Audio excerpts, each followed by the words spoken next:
Today we're gonna learn something interesting and depressing at the same time about New Zealand.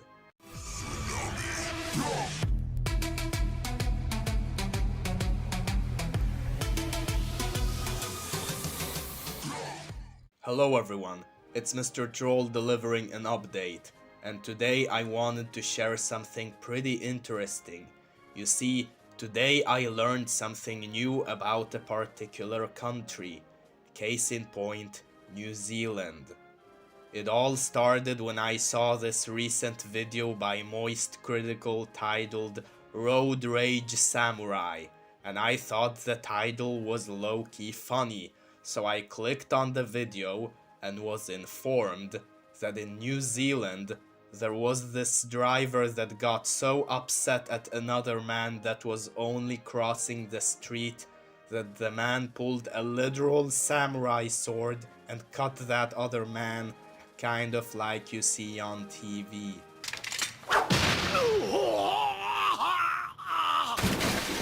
Yes, this actually happened, and the other man miraculously survived, but only because his son was quick enough to intervene and, save him before it was too late.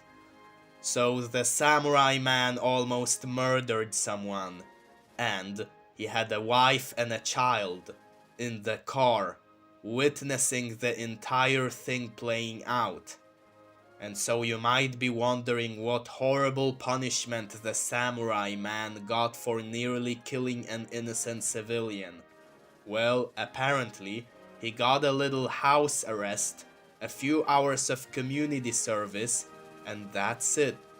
Now, obviously, Moist Critical was upset at how this man, who clearly is a menace to society, did not get a more serious punishment for this crime. Much to the dismay of the victim's family, Judge Meena Warpuri on Tuesday announced Darren Clark to 10 months home detention, 100 hours of community work, and to pay $5,000 after pleading guilty to causing grievous bodily harm with intent to injure. That's not justice. That's a joke. What in the world? Ruin this guy's life with a samurai sword and he gets 100 hours of community service and 10 months at home. That's crazy. That's actually insano-style nonsense. But the video in of itself is not very interesting. The interesting part comes when you scroll down the comment section and you see comments such as, "We call it the injustice system in New Zealand because the punishment for crime is far less significant than the impact of the crime to the victims and their families." Or, "I live in New Zealand and can confirm the justice system is a joke. I got hit on my motorcycle by a drunk driver. The other guy was entirely at fault. He was given 60 hours of community service, no reparations, after destroying my motorcycle, breaking my arm, ribs, and skull. I was wearing full leather protective gear and a decent full cover helmet. To this day, I still suffer from the brain injuries I sustained in that accident, and I am getting help from ongoing concussion symptoms at my own cost." And then we have this good old classic right here. As someone who lived in New Zealand for 16 years, this sounds about right.